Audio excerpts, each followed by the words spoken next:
Hey guys, welcome to a new channel. In this video, I'm going to show you how you can unlock bootloader on Redmi phones. So guys, first of all, you just have to open your settings and go to about phone.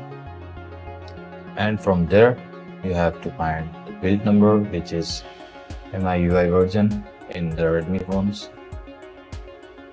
When you tap on it 7 times, you will unlock the developer options. Now go to additional settings to access developer options.